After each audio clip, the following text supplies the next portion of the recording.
Hi, everybody. Welcome back to the Spring Bookathon. We're so happy you can join us again, especially for this fabulous panel that I've been really looking forward to. If you're watching on Zoom, make sure you do the gallery view so you can see us all. The chat roll is to your right, so feel free to chat to all of us. But if you have any questions, please stick those in the Q&A box so that I can see them and that I can ask them.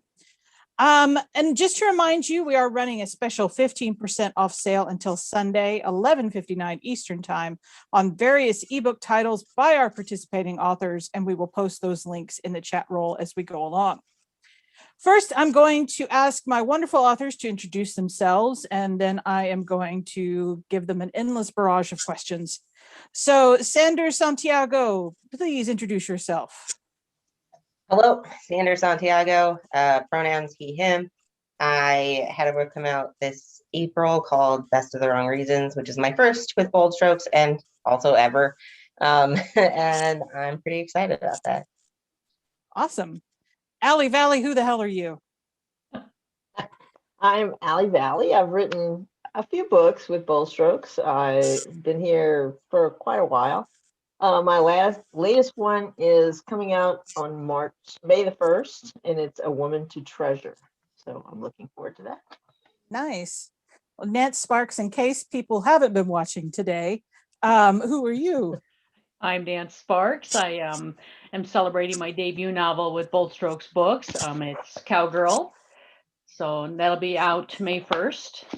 And then in November, I have another one already, and another one after that, hopefully pretty soon. So having a lot of fun. Awesome. And an author you may have heard of, Radclyffe. Tell us about yourself. I'm Radclyffe. I write romances of various varieties. My most recent one is Unrivaled, which will be out May 1st. It's a medical romance. It is in the Pennsylvania Medical College series, but it is a standalone, and it revisits some characters I hope you're fond of and some new characters who are enjoying a new romantic journey. Can't wait for that. And the fabulous Dena Blake. I'm Dena Blake. I write contemporary romance. This is I think this is number 9, and number that came out in March, and number 10 comes out I think in November. My God, overachiever much. I know. Sometimes I wonder. Okay, so this panel is about the differences and similarities in how we write structure and how we think of formula. As you might or might not know, every story can be boiled down to a basic structure of you have a protagonist who wants something, even if that something is to just keep living their normal life. There's a catalyst or an inciting incident that sets the story in motion. There's rising action where the protagonist pursues their goal. An all is lost moment, what I call the dark night of the soul, where the protagonist thinks they've failed. And then the resolution where they get what they want, they don't get what they want, or they don't get what they want, but they realize they've got something better or something like that. And then within that structure, of course, there are many different smaller substructures. But a lot of people confuse this with formula, especially when it comes to romance. And luckily, we have an expert with us today. Radclyffe, please tell us the difference between structure and formula. Okay, so when I sat down to do this, right, I started out with a rant. You probably can't see this. Oh, maybe you can. Oh, wow. In magic marker, and it was very strenuously written. Then I decided, okay, I don't have enough time to do all that. So then I wrote a little bit more neatly, and then I distilled it to 3 or 4 lines. So I thought that we were talking about 3 things today: formula, story beats, and structure. And what I would like to do is take formula and toss it off the table so that we don't think about that or use that term. And the reason is we all know what a formula is. If we're in chem lab or perhaps in the kitchen, but not if we're master chefs, a formula is a recipe.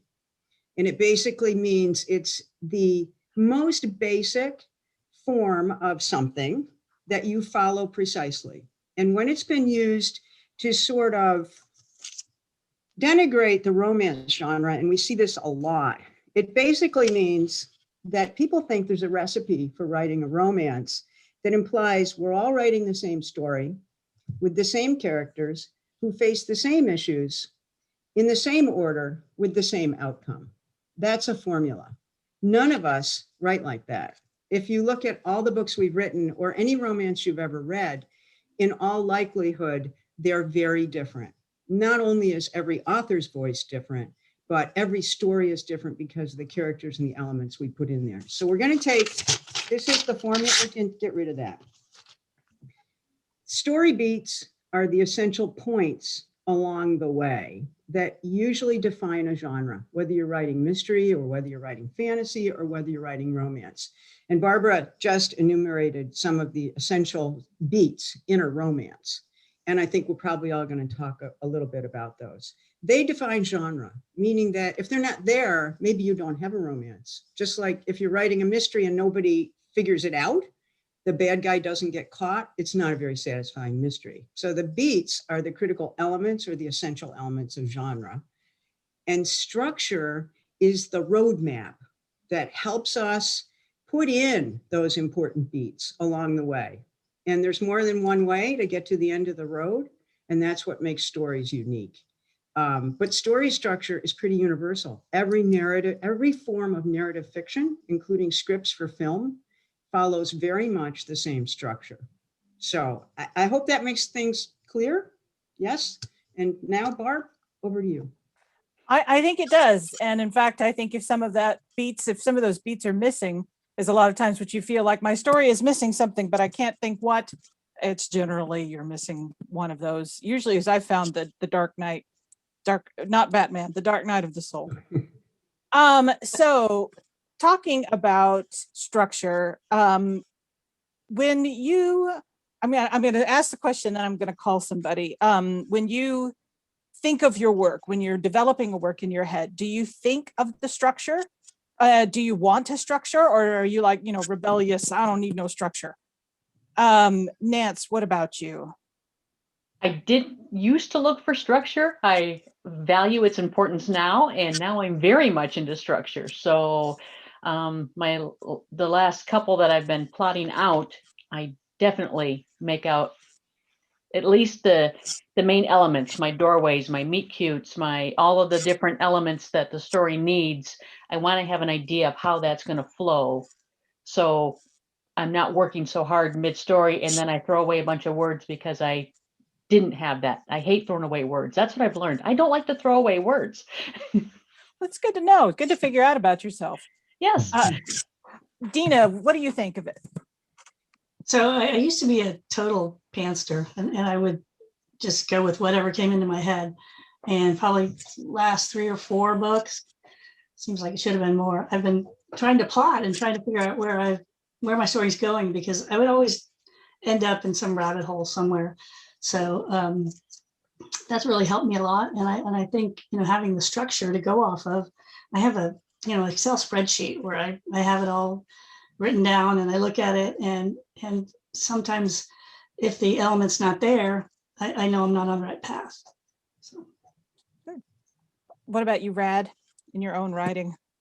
I don't plot per se, so I consider myself a pantser, but I think that structure is sort of like ingrained in my sense of story, so that as I'm writing, I'm thinking about, am I almost at the 25% mark? And if I am, have I put in the things I need to have in the first act? Have I introduced my secondary characters? Have I shown my primary characters? I'm talking about the romance. Have I shown my primary characters meeting?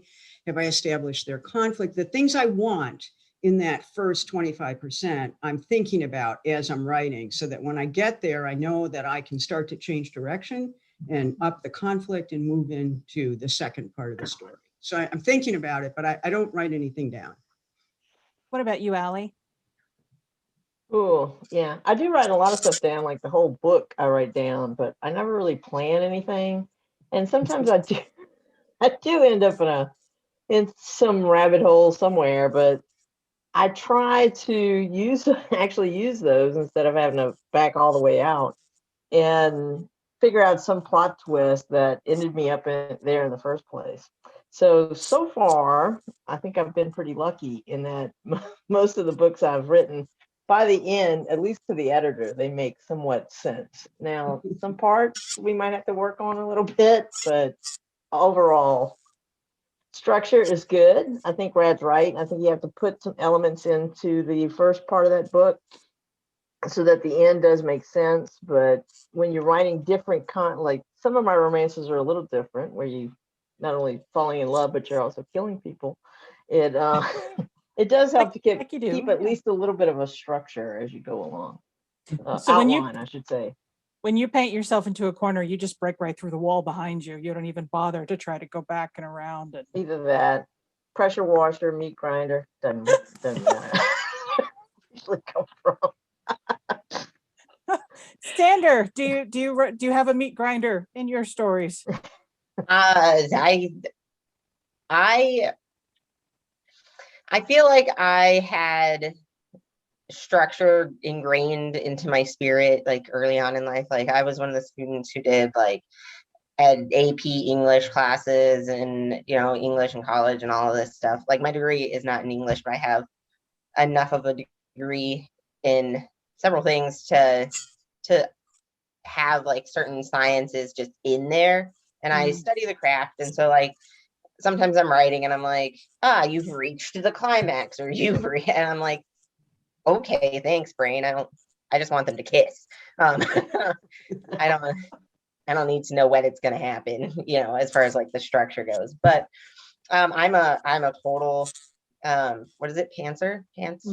Yeah. I don't plot. I have to create plot sometimes. Sometimes the characters come to mind and they're like, we want to do this thing, and I'm like, how can I prevent this? And we get a story from there. But I think there's something to say about knowing something, like knowing the structure of things and like the craft well enough that it can take a back seat to the characters you want to create and the story you want to tell. So that leads right into my next question too. So before you really started writing at all, Sander, you had the story structure in your head from school. And from like general studies. I'm the type of person who will like think about, I like doing this. What are the rules so I can break them? So it's like if I were to suddenly take up like abstract painting, I would paint something and I'd be like, is this real or not? And then I'd study it and I'd be like, this is low-key not abstract, but good effort. And then, go back in. So both in education and then in practice, I've studied it. So Allie, before you started writing fiction, did you take any sort of writing courses or classes, or did it just something came naturally? Actually, before Carly Sound, I used to write memos and grants, which really are not very romantic at all. Not at all. Right into it. But do they have a structure to them that they do like, have a structure? Sort of... There's believe it or not, there is a formula that you have to follow when you write a grant for whatever it is you're writing a grant for, whether it's childhood cancer camps or medication for people that can't afford it. But I mean, they did teach me a little bit of structure because it has to hit certain points. If not, you don't get the grant. But one day I just decided, actually, I got a book for Christmas and I really enjoyed it. And I thought, I wonder if I could do this. And then I wrote something and I sent it to Rad, who said, oh, we're going to publish it once we change everything about it. Because right in the middle, you ask for a grant and I don't know what that means. Exactly. It's like, but it was, hopefully it was a good first effort. But actually, so Carly Sound was the first thing I turned in, but it wasn't the first thing published. I had actually written Carly Sound, but I'd also started writing what has become the Devil series. So by the time I talked to her, I had finished the first 2 books. And I think those were actually a little bit better put together. It turns out that probably I love a little murder and mayhem more than I like just straight romance. But so from there, history was made. A monster was born. Yes. You said, I guess they liked it. I guess they did. Yeah. You're pretty far in there now. You also gave a great illustration there of the difference between a structure and a formula. Formula being, like a form you have to fill out, rather than Exactly. a structure, which has the differences. Yeah, if you've ever taken a grant course, it's a formula, and that you have to, just like a recipe, you have to follow it boop, boop, boop, step by Precisely. step. Yeah. So, Red, before you started writing fiction, did you take any sort of courses or classes, or did you already have kind of a structure in mind? No and no. I didn't have anything in mind. I just wrote stories because I loved the process of writing stories, and I was doing it for my own pleasure, and I wasn't thinking about it at all. The only reason I think that some of the early works that I wrote are pretty decent is that I've been a voracious reader since I was walking. And I think you absorb things, especially if you read the genre that you write in. I think that helps you, even if you aren't schooled. I'm not saying it's not a good thing. I think that knowing craft enhances your writing. Now, like Sander, when I started writing, then I really wanted to know what made it work. And I wanted to know everything about what made it work.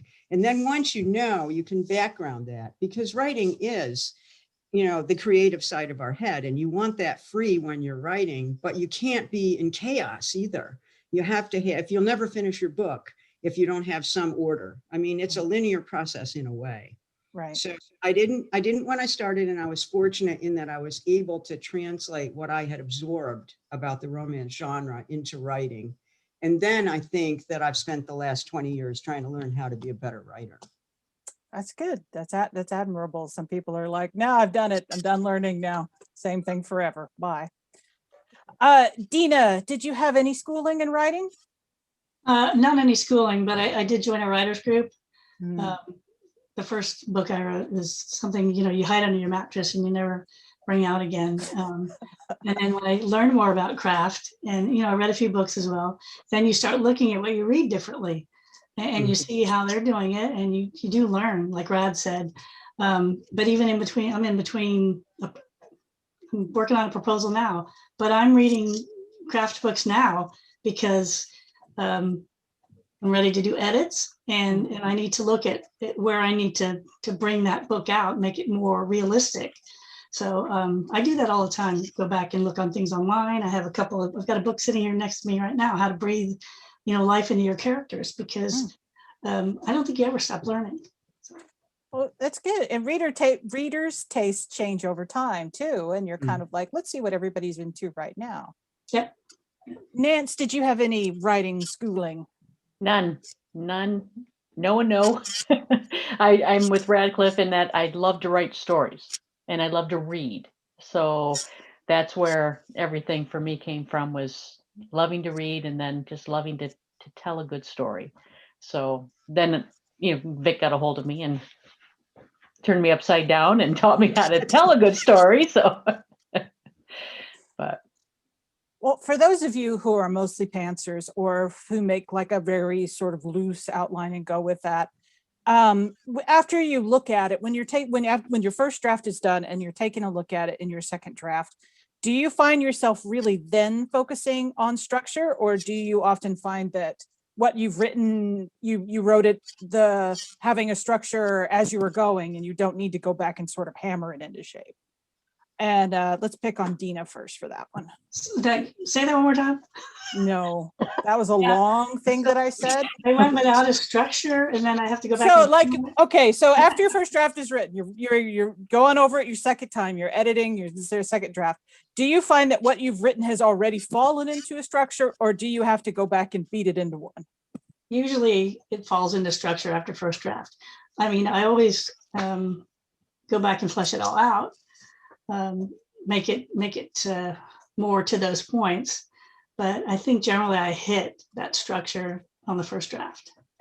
So you've never been like, oh shit, I forgot one of the beats that I meant to hit, and you've got to go back and be, well, good for you.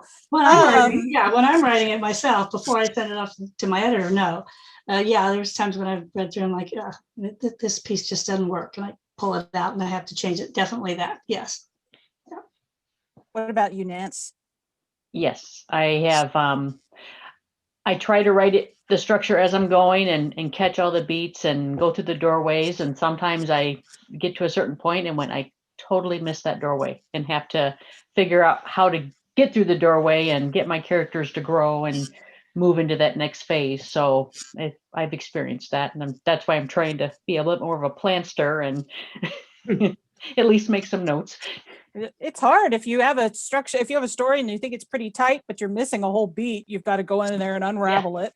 Yep. And then sew the new part back in. Yeah. Rad, have you ever had to do that? Maybe when you were first beginning to write? I don't think so. I think that I may have had underwritten beats. I try very carefully now when I'm writing my big scenes to make sure that they're big scenes, that I know that, you know, at the midpoint of my book, there's going to be a big scene. You know, at the 25% mark, there's going to be a big scene, and I know what they should be. So I try to make sure when I get to that scene that it's a big scene, that it's a dramatic scene, either emotionally or action if I'm writing an intrigue or whatever the case may be. So then I don't have to go back and plug in the holes. I think that if you find yourself getting lost midstream or mid-book, it may be because you've missed something coming up to that point. And that's usually, I will tell people to, you know, go back, check the story beats, and also make sure that the characters are developed enough up to this point. And then usually you can find your way again. Sander, what about you? I feel like I'm a really gentle author to start with, and I'm like, you can live happily ever after immediately. And so sometimes I miss some of the conflict. And one thing that's helped me out a lot is just keeping in mind that every person written, or every person in existence, but generally every character written, has their own agenda and their own arc and the story plays out in their mind from their perspective. And so that has led me to, I think, stepping away from something that feels either completely abstract or too formulaic and like brings it sort of all together into that balance that I'm looking for. So sometimes I have to go back and I'm like, this seems too easy for you guys. Let's mix it up. How did you actually get here instead? Because I don't know, I just want people to be happy. Unfortunately, we can't always make our characters happy. Sometimes we have to make them suffer. Or let them make themselves suffer, like just get out of their way. And That's not true. fix it. Good point. Whether they're going to suffer emotionally or physically, like Allie's characters. Allie, what about you? Do you have to beat your story into shape after you first write it, or you just naturally fall into that structure? I'm actually doing that right now. I actually write my books in longhand and then I type. So I've been sitting for the last week and I've been going through and reading, you know, on the iPad and making edits. But sometimes I don't know, it's like my brain disengages from my hand or something. I'm not really sure what happens, but I do have to go back in and see, because some of it just, I don't know, like I'm maybe watching people and girls on the beach or something, but it doesn't make any sense at all. Mm-hmm. So I have to go back and kind of fix that a little bit. And then in some cases, they do come out pretty tight and you don't have to change a whole lot. But in this next one, it's a little different. It's a little off the beaten path of what I've tried before. But I think you should be able to, I mean, at least if you want to keep writing and love it, you have to kind of try new things. And this is definitely a new thing. So it's been a little bit of going back, adding a little bit, taking some out, putting it somewhere else kind of thing. So it's a new kind of formula that I'm trying out. Well, now I want to see your drafts, and if they just say bikinis in the middle of them every now and again, that'd be pretty awesome. Okay, let's take a question from the Q&A box. Ann Hart wants to know, what are your most important beats you always include in your books, and which ones might you not always include? Ooh, who should we pick on for that one? Sander looks terrified a little bit. Let's pick on him. Which do I always include and which don't I include? For me, romance beats. I find that I do not quite enjoy writing meet cutes, and that might sound blasphemous, but I like my characters to know each other in some way. So like I feel like sometimes you have characters who don't know each other and they meet, and that like it sparks something between them, and they and The like that's exciting happened, incident, right? Yeah. yeah, and that's happened once so far. Every other character I've written, like in Best of the Wrong Reasons, it's a second chance. In the book I've in contract and I'm editing right now, one character they met previously, so it's like they're meeting as a flashback, and then the main character meets another person in that one. So that's the first one in anything I've written where they like cold meet each other, have never seen each other before. And so I feel like I'm absorbing that about myself, and I'm like, why does everybody know each other? Like, are you just secretly into all of your friends and need some therapy or something? Like, why is this something you're skipping? So that's what I'm working on. And I don't know if it's a beat, but I super love getting to like that critical kiss.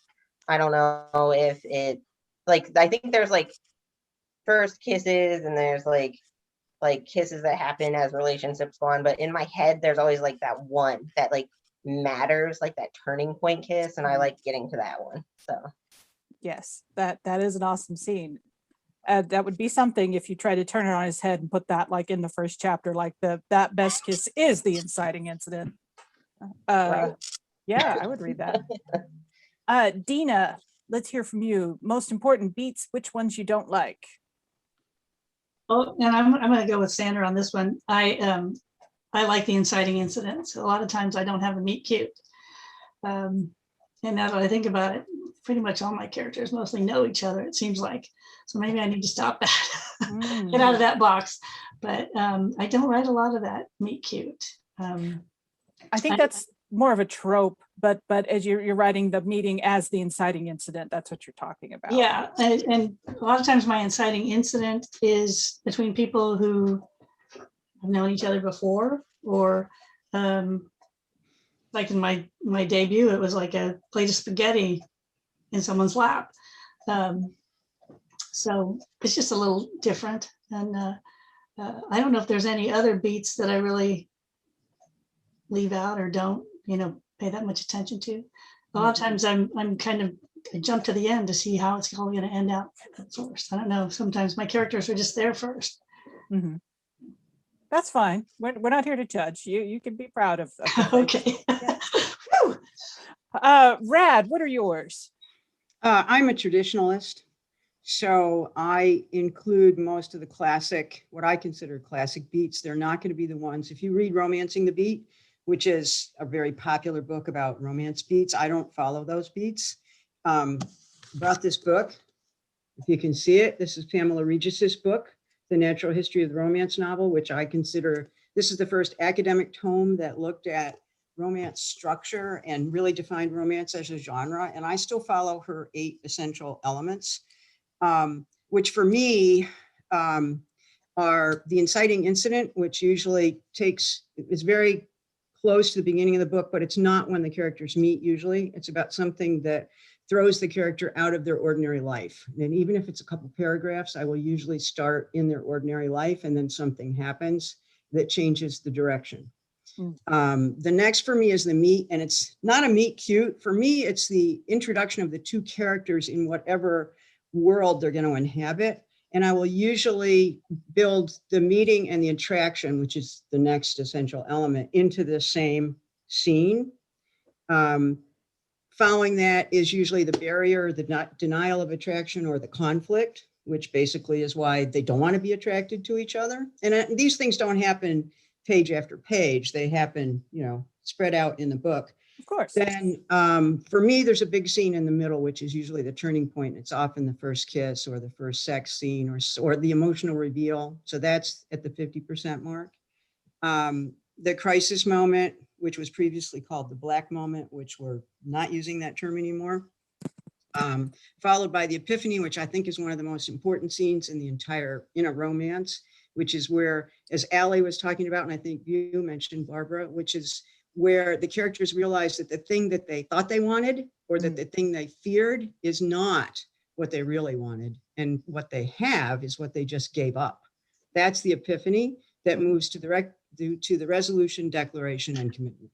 So that's, I never leave those scenes out.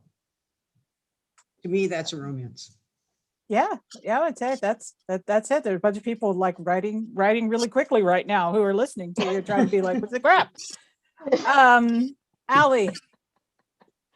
I guess the one thing I tried writing once, and then Rad and Sandy told me it was a tragedy, not a romance. That is, it's a Somebody different probably. structure. There's a tragedy is a Can't kill 'em in pyramid the end. structure. I was gonna kill one of the main characters. They were like, no. You're not Shakespeare, madam. Give us a happily ever after. You can't write that in. So now I do try to go through, and I think I'm like Sander a little bit. Is sometimes I rush to that, ooh, happily ever after a little bit too quickly. So I have to go back and kind of beat them up a little bit and drag them through the mud and, you know, drop them out at sea with no life raft kind of thing, and then drag them back in the shore. But yeah, that's the one thing, the one beat you should never do in a romance, if you want to call it a romance, is don't kill one of your main characters. It's a tragedy. Yeah. So that's a tragedy is a different structure entirely from a happily ever after, I think. Nance, what about you? It's hard to follow all of these great examples. I will say that the dark moment is the most difficult for me, because it's, by then I've kind of rung them through the ringer enough already, and I just want them to like talk and get on with the happily ever after. So I have to really force myself to look at that, and maybe it doesn't need to be a great big explosion, but at least a minor boom. So I'm working on that. I think you're right. A lot of people don't like that. A lot of people just naturally averse to conflict, and it's Yes. like, no, but you've got to have some in the book. Otherwise, it's just like, what was this, like a day in the life of somebody? Exactly. Okay, let's see what other, oh my gosh, we have a lot of questions in here now. So Margaret Burris, this is back to the trope of the meet cute, wants to know, what's the actual definition of a meet cute? I think I have a gut feeling of what it means, but not clearly. So who wants to tackle this? Who mentioned meet cutes? Sander, you mentioned meet cutes first. What did you mean? So I agree with Radclyffe. I don't remember the term you used, but it's like an introduction of sorts. And I feel like in ways it has become sort of like formulaic, in that when I tell people I'm writing a romance, they're like, oh, do your characters like did one trip and fall into the other's lap? And it's like, okay, calm down. Maybe. But so I feel like to me, the definition of a meet cute is sort of that eye locking moment, which is, and I think it's sort of cheesy personally as well. And so I try to, that's probably why I avoid it, that like across the room, like at first sight type of, like Cinderella, I think is like a really good example. She's like coming down the stairs, and then Prince Charming's like, that's my wife, and everyone's like, sure, man. Oh, sorry, that's very creepy. Creepy. So I'm like, I love the barrier moment the best, and I feel like that's really, I think when people experience like their real lives, often like they meet somebody and they have those initial feelings, but I think when they like get to a barrier moment is where that actual like meet cutie feeling shows up for people from a personal perspective. So I don't know why people like throw it on to that initial like way people run into each other. Okay. Rad, what do you think puts the cute in meet cute? I don't know. I don't write it.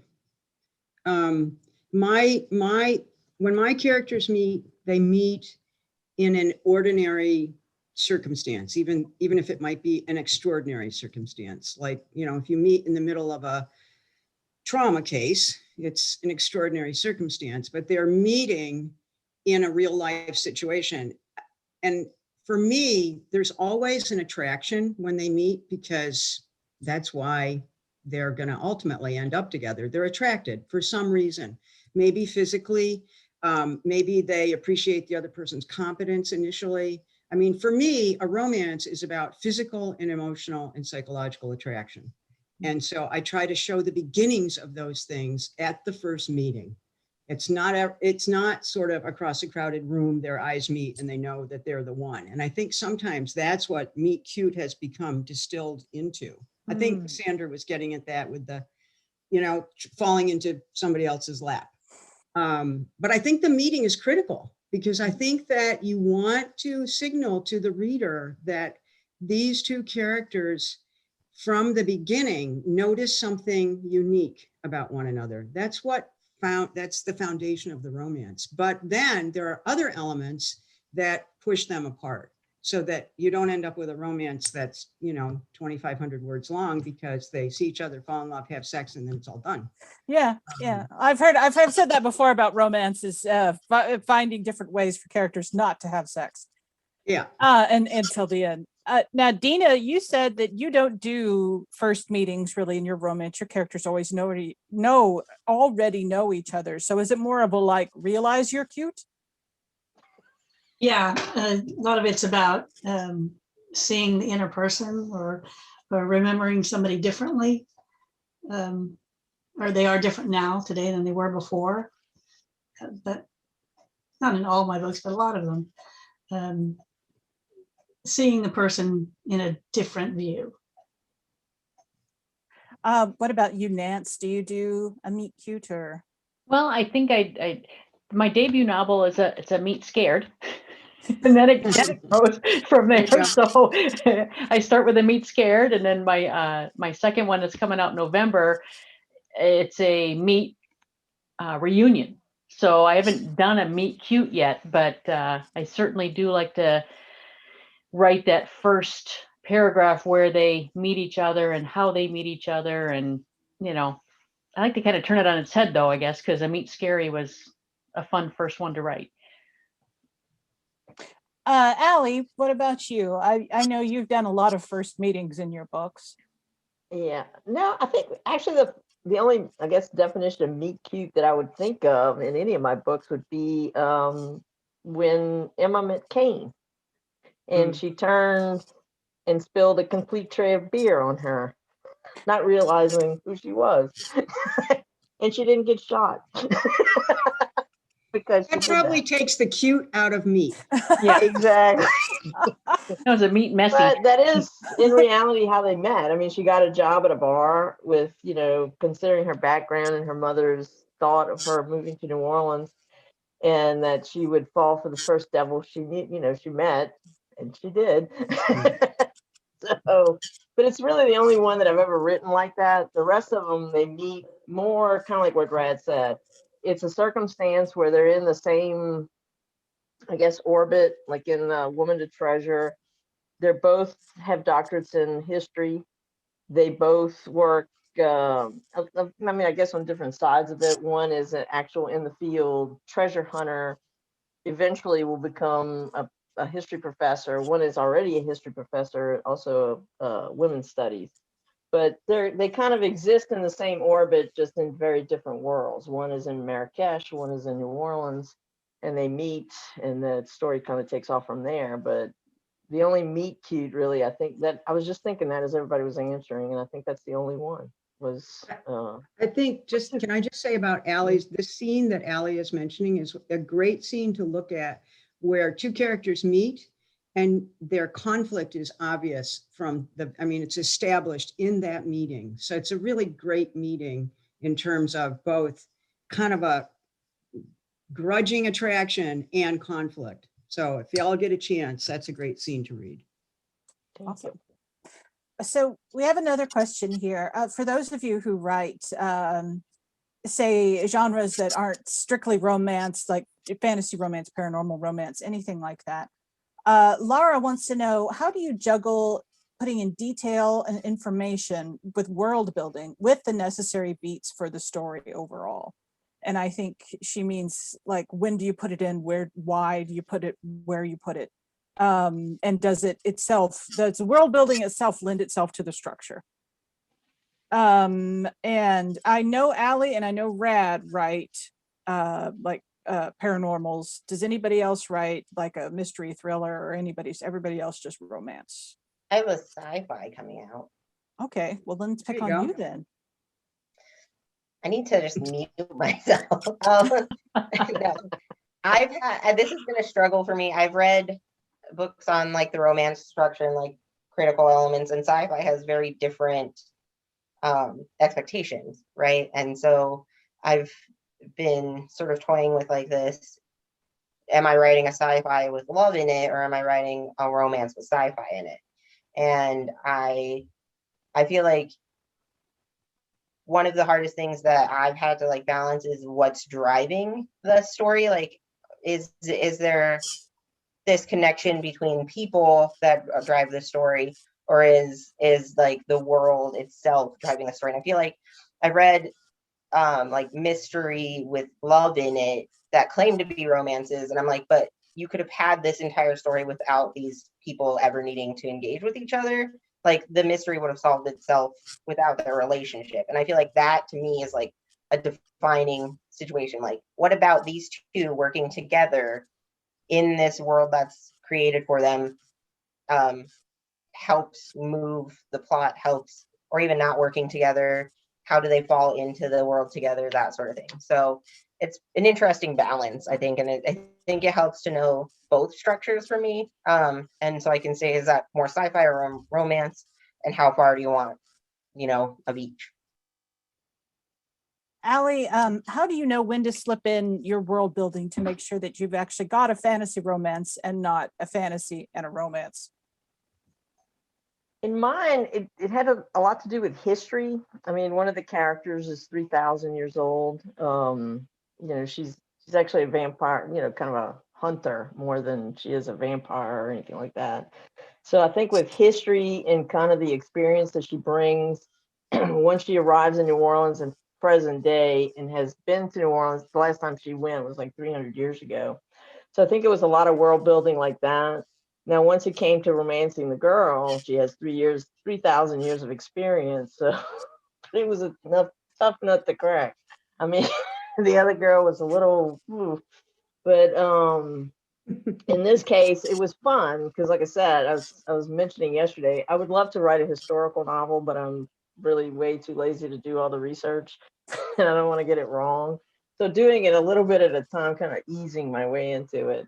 And putting how this character got to the place she is now and why she's there had a lot to do with the world building and how we got here, like how vampires came to be, and in the third book, how werewolves came to be, that kind of thing. So there had to be a reason where they started and why they're here. So it was kind of fun to build a world that way. What about you, Rad? I try to, every book I write is a romance, so I know that going in. So I know I'm going to have two parallel plots if I'm writing a romantic intrigue or a paranormal romance. So I'm going to introduce both elements pretty much close together right up front. When I wrote The Midnight Hunt, it's the first paranormal that I had written, and I think I put a little too much backstory on the first page or two, and then I really hit my stride. I think that if you're writing paranormal in particular, you need to or a fantasy, you need to signal up front to the reader what it is that they're getting. You don't want to introduce your fantasy elements in chapter 2 or chapter 3 when they think they're reading a contemporary. Mm-hmm. Even if it's signaled in your blurb, I've seen that happen, and I've seen it in drafts. So I try to introduce the elements right away, and then I'll bring the characters together just the way I always would in a romance. Mm-hmm. I think in The Midnight Hunters, it's probably maybe in chapter 2. So I set up the paranormal world in chapter 1 with one of the main characters, and then pulled her in to the other character in the second chapter. Nice. that's very interesting to hear everybody's perspectives on how they do that. So we don't have that much time left, so I'm going to take an easier question here. Joni wants to know, people who read, if we're big readers, which I think all of us are, and we read for the fun of reading, do you find yourself picking apart books and sort of revising them while you read them, or can you turn that part of your brain off? Let's hear from Dena. Yeah, like I said, once I started learning craft, I started reading in a whole different way. And definitely you'll be reading along and then you'll see something that just isn't the way you do craft, and it just pulls you right out of the story. So yeah, you do start doing, I do anyways. And I'm always reading when I'm in between books. When I'm writing, I try not to, I don't really read romance while I'm writing romance because I don't want to get into somebody else's thought process in their book. So I read mystery, suspense, that type of stuff. But in between, I'm always reading other authors just to see the difference in how people write. But yeah, definitely you look at it totally differently after you learn craft. What about you, Nance? I like to learn. So I am reading a lot with a different perspective in the sense that I want to grow and learn from their style. So I'll read different genres or read different authors just to pick up on style and see how they do stuff and grow. I also agree with Dena in the fact that I don't read when I'm writing because I find it influences my voice too much. So I really only read between works. And then I'm like voracious. I just like read everything I can get my hands on. But the minute I start crafting something, I have to stop reading so that it doesn't influence my work. Yep. I found that myself, even on a subconscious level. You don't want to copy somebody else. Right, exactly. Mm-hmm. What about you, Rad? I mostly just read for pleasure. I mean, it's always been pleasure, but I will notice, some craft issues if I'm reading, but it doesn't bother me. I mean, if I only read authors I really like, and I forgive them if there's some little something, if it's, a little sluggish in some parts or whatever, I don't care. I mean, if it's my favorite author and they're writing a good book, I'm happy. It's good. It's very forgiving. I can't stop myself from saying comma over and over and over again. Allie, do you pick point of view apart? shift. Yeah. Allie, do you pick apart things? Really, the only book that I could think of that, I mean, everybody was just gaga over this book. And it's like, did this woman ever meet an editor? I mean, good Lord, how did this become so popular? It was 50 Shades of Grey. It's I like, knew you were going to say that. how did that woman You were get gonna a say book that. deal? I mean, a book deal and a movie deal. How did that happen? Because it was like, this is horrible. Allie, S-E-X. Yep. 3 little letters. Mm-hmm. But I mean, even sex could be well written. I mean, geez. One book I never read was 50 Shades of Grey. No, I got like 20 pages in it and I just couldn't read it anymore. I mean, more power to this woman, but wow. It was the only one, but no, usually, especially if I'm fighting a deadline, which I'm doing right now, I can't, I don't have time to read, but those monthly books come from Bold Strokes and it's really hard. Everyone's like Brad said, especially when it's one of your favorite authors and you see a book coming out, it's kind of, even if you have a ton of work to do, it's like, well, maybe a half an hour. What's a night? What's a night? Right? It's a night. Exactly. Hey, stay up all night to read the book.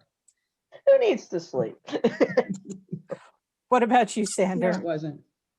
Oh yeah, I try to read without thinking about the structure or the grammar, plot, like the differences in plot. Like I read a book recently that it's similar to, not in genre, but in like prestige.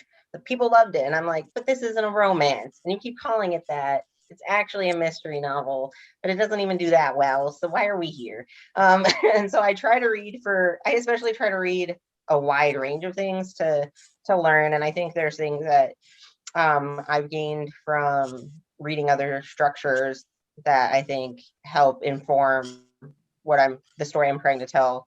And there's authors I've read who have who live in my spirit because their story they wrote was so amazing. And then there's some that I'm like, please don't send me another one. But most often I walk away from books and I'm like, that was good for, given that they didn't have a climax, or that was an interesting, novella that had a lot of detail about scenery. And I don't know why I think I have so much mastery that I can be this critical. But here we are. I was just thinking you're kind. As if I don't like something, I'm like, there was 2 hours of my life I'll never get back again, or something like that. We are all out of time, unfortunately. I would like to thank all of my panelists for being so awesome, and for all of you watching. I hope you learned something, and I hope you were entertained. Please check us out on the website and stay tuned for more Bold Strokes Books Fun. Thanks, everybody. Hi, everybody. you. Great job. Yeah. Thank you. Thanks, Barbara. No problem.